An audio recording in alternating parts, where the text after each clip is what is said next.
Meus irmãos, hoje nós vamos voltar ao livro de Ageu. Nós começamos a estudá-lo e temos uma pausa, mas hoje nós vamos meditar no livro de Ageu, capítulo 1, do verso 2 até o versículo de número 11.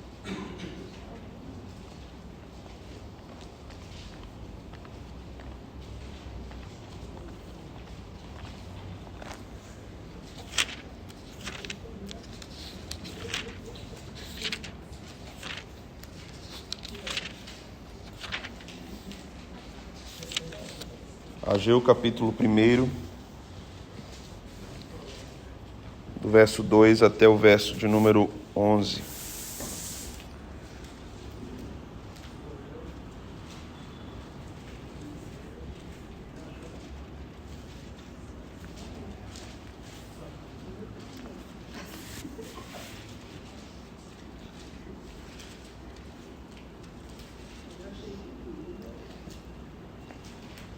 Acharam, irmãos? Viraram.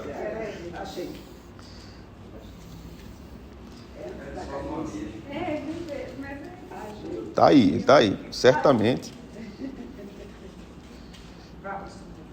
Muito bem. Depois de Sofonias. Amém. Não, Sofonias. Aí não perguntou na onde. Ageu, capítulo 1, a partir do verso 2. Assim fala o Senhor dos Exércitos: este povo diz: não veio ainda o tempo em que a casa do Senhor deve ser edificada.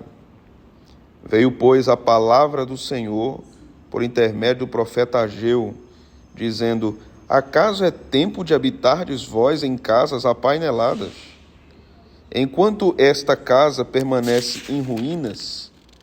Ora, pois, assim diz o Senhor dos Exércitos: considerai o vosso passado. Tendes semeado muito e recolhido pouco.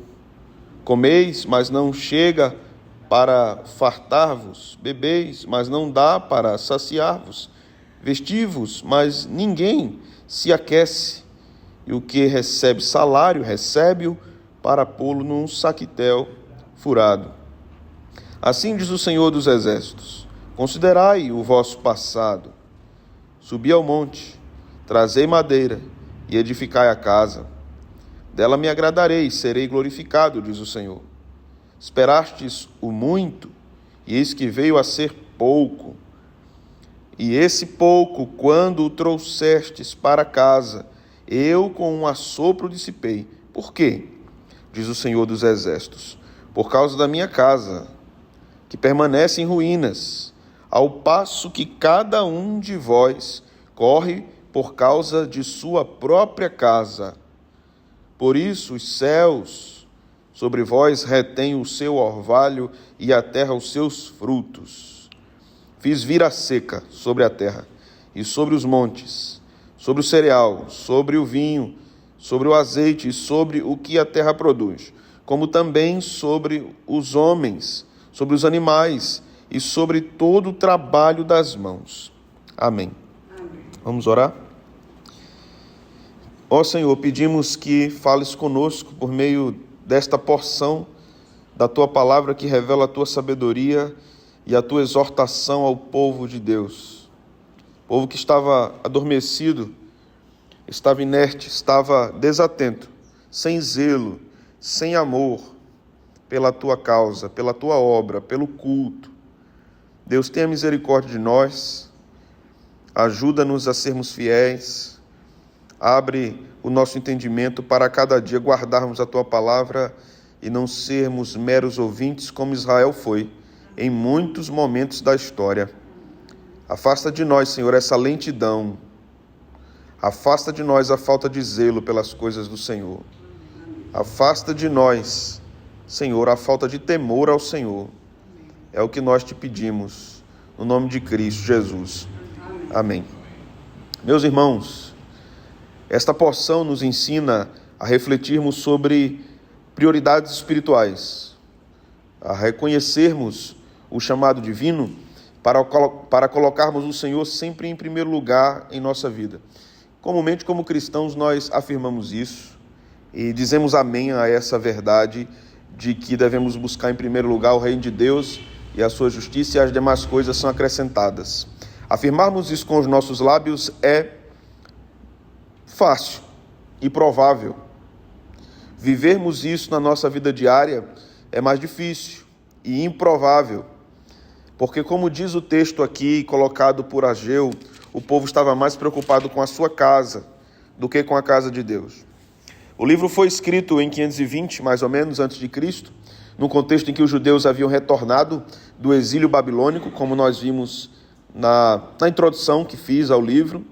Mas esse povo estava desanimado, eles estavam cabisbaixos e haviam interrompido a reconstrução do templo. Foi naquela época do sacerdote Esdras e todo o seu envolvimento com a construção do templo, e também de Neemias, governador, na construção do muro. Zacarias e Ageu profetizaram naquele período extremamente difícil. É bem interessante e empolgante quando nós lemos a história escrita tanto por Esdras como registrada no livro de Neemias, de como, por exemplo, em Neemias o povo esteve engajado na construção do muro, mas nem sempre tinha sido assim.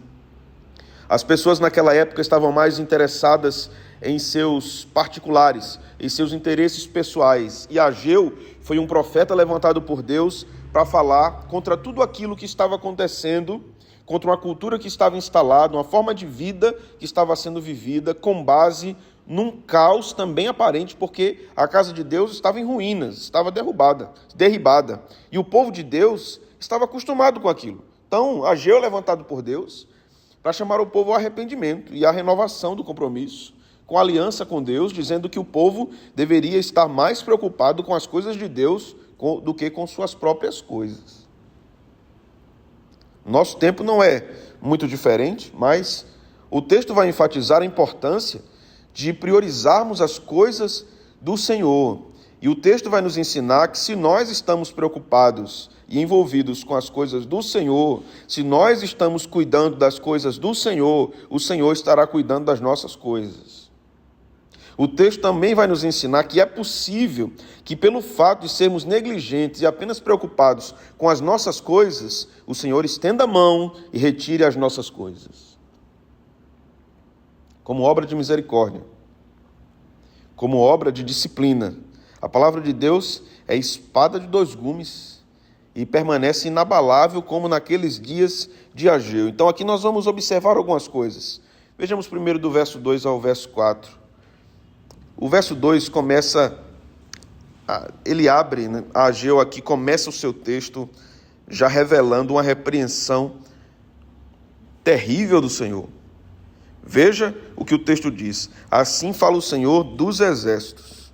E aí Deus diz. O que é que Deus diz? A primeira frase agora. Este povo diz. Observe essa frase. Que Deus não diz assim, meu povo diz. Deus não diz isso. Deus diz, esse povo diz. Não veio ainda o tempo em que a casa do Senhor deve ser edificada. Só esta frase, este povo diz, já é uma repreensão do Senhor. Essa linguagem é uma linguagem de distanciamento. O meu povo não está perto de mim. Este povo diz que não é tempo de reedificar a minha casa. Deus está aqui com essa frase, chamando a atenção do povo para o seu egoísmo. Assim como Deus disse lá no tempo de Moisés, disse a Moisés, este teu povo, Moisés, porque aquele povo estava distante de Deus. Meus irmãos, vejam o verso 3.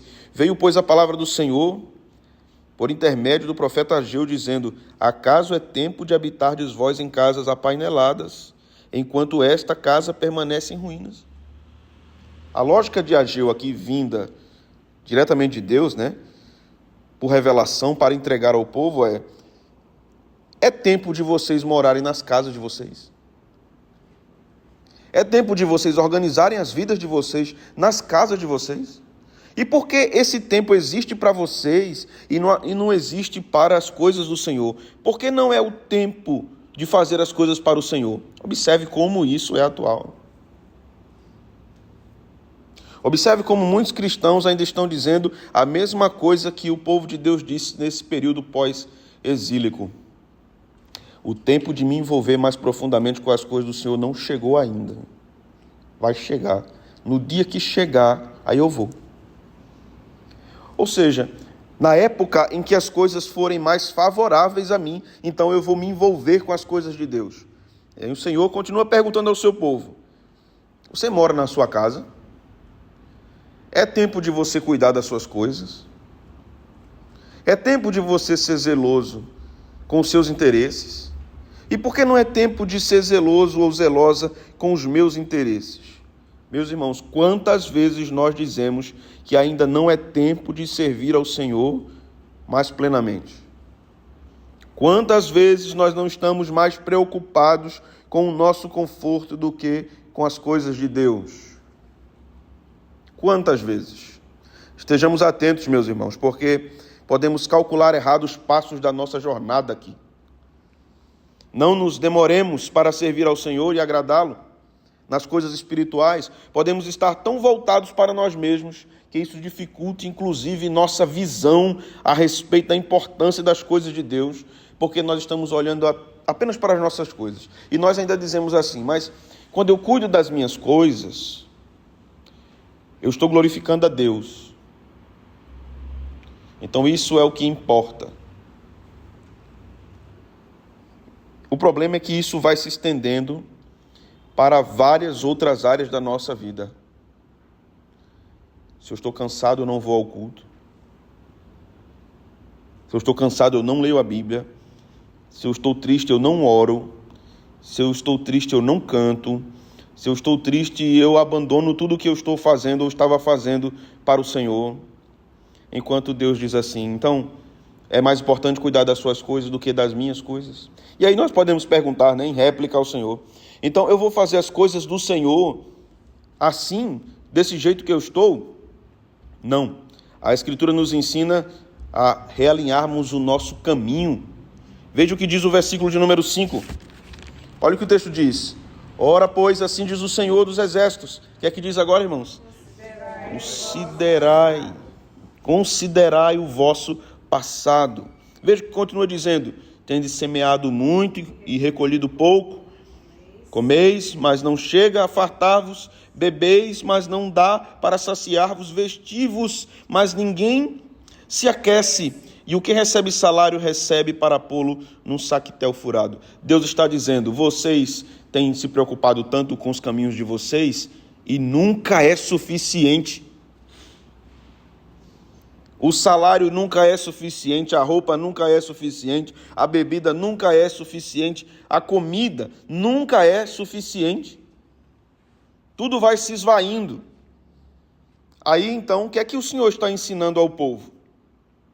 Vocês estão dizendo que não é tempo de cuidar das minhas coisas, porque estão cuidando das coisas de vocês, mas olhem para o seu passado, olhem para o seu caminho, vocês cuidam errado da própria vida. Vocês estão cuidando errado da própria trajetória de vocês. O que é que Deus está ensinando aqui?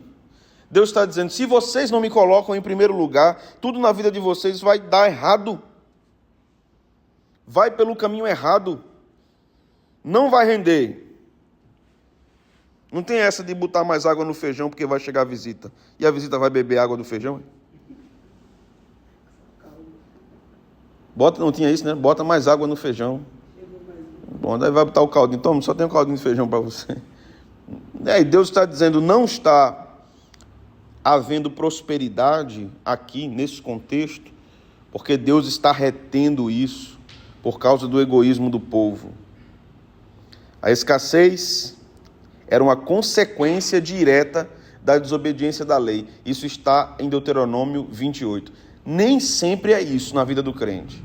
A pobreza nem sempre é consequência de desobediência, mas ela também pode ser. Ela pode ser. Pela falta de prioridade. Não é o muito trabalhar que garantirá a nossa instabilidade financeira. Não é o pouco trabalhar também que garantirá qualquer instabilidade financeira. Mas se há trabalho e há fidelidade ao Senhor, a bênção de Deus. O que Deus não abençoa é a preguiça. E o que Deus não abençoa é a idolatria. Muitas vezes a prosperidade pode não ser a bênção de Deus, pode ser a tentação. Pode ser provação. Deus pode permitir alguns prosperarem para serem provados. Veja a fala do Senhor: considerai o vosso passado, ou considerai os vossos caminhos. Isso é um chamado ao arrependimento. Deus está dizendo: olhem para a vida de vocês e vejam como está tudo errado. Como dá tudo errado. Porque vocês estão indo pelo caminho errado. Quando colocamos Deus em segundo plano, mesmo nossas conquistas vão parecer vazias. A vida perde sentido e perde a frutificação. Qualquer conquista humana sem Deus é inútil. Qualquer conquista que Deus nos der, por mínima que ela seja, com Deus, é uma bênção muito grande. A satisfação é muito grande por causa da graça. Pequenas conquistas, pequenas vitórias com o Senhor é uma alegria imensa. Tenhamos cuidado, irmãos. Veja o verso de número 8. Subi ao monte, trazei madeira e edificai a casa. Dela me agradarei e serei glorificado, diz o Senhor. Deus está dizendo: trabalhem para mim. Abandonem esse egoísmo e me sirvam. Trabalhem na construção da minha casa. Verso 9. Esperastes o muito, e eis que veio a ser pouco, e esse pouco, quando trouxestes para casa, eu com um assopro dissipei. Por quê? Diz o Senhor dos Exércitos: por causa da minha casa, que permanece em ruínas, ao passo que cada um de vós corre por causa da sua própria casa. Por causa da sua própria casa. É claro que o sentido para nós hoje aqui não é a casa de pedra, não é nosso templo. É a vida da igreja. Deus está dizendo: cada um tem cuidado do que é seu e do que lhe pertence, está preocupado com sua própria vida. Por isso, a sua vida é tão medíocre. Essa é a ideia. Viver para você mesmo sempre, com você no centro da sua vida sempre, é uma vida medíocre. Uma vida abençoada é quando Deus é o centro dela. Quando nós estamos olhando apenas para nós, ou achamos que o mundo deve girar ao nosso redor, e que nada mais importa, apenas a nossa felicidade ou os nossos projetos, em detrimento do que Deus quer ou o que Deus ensinou, essa é uma vida medíocre. Deus está dizendo ao povo: não é assim. Deus não apenas denuncia o pecado do povo, mas Ele instrui o seu povo a uma ação. Ele diz: vocês estão errando nisso, mas o caminho para acertar é esse. Trabalhem para a reconstrução de minha casa. Eu me agradarei dela e serei glorificado. O propósito divino era a reconstrução. Irmãos, nós teremos uma vida mais abençoada quando a nossa vida for dedicada ao serviço do Senhor com mais profundidade. Com mais profundidade. Veja o verso 10. Por isso os céus sobre vós retêm o seu orvalho, e a terra retém os seus frutos. Fiz vir a seca sobre a terra, sobre os montes, sobre o cereal, sobre o vinho, sobre o azeite e sobre o que a terra produz, como também sobre os homens, sobre os animais e sobre todo o trabalho das mãos. Veja só, irmão. Deus dizendo ao povo aqui, isso aqui é muito sério. Deus dizendo ao povo: todos os elementos naturais eu ordenei que não prosperem para castigá-los, para castigar o povo. O trabalho das mãos de vocês não vão prosperar. A seca visitará tudo, os animais, os homens, afetará o trabalho, tudo absolutamente. Deus está dizendo assim: eu vou travar tudo aqui. Tudo, eu vou travar tudo. E Deus trava, viu? O Senhor me chamou para o ministério. E eu resisti por muitos anos. E eu não queria de jeito nenhum ser pastor. Porque eu venho de uma família de pastores. Eu dizia, eu quero outra coisa. E de repente, não tem aquele ditado que o mundo não dá volta, ele capota, né? Pô, o meu capotou. Eu trabalhava numa grande empresa, fui demitido daquela empresa, todas as portas se fecharam. Todas as portas se fecharam, que eu não tinha 10 reais para comprar uma carne de lata e uma sardinha. Lembra de quitute? Outro negócio ruim. É horrível. O gosto de lata. E eu comia com coloral, ainda botava coloral. Assim. Tudo se fechou. Uma irmã da igreja, tesoureira da igreja, chamada Severina, me chamou um dia, final de um culto, e disse: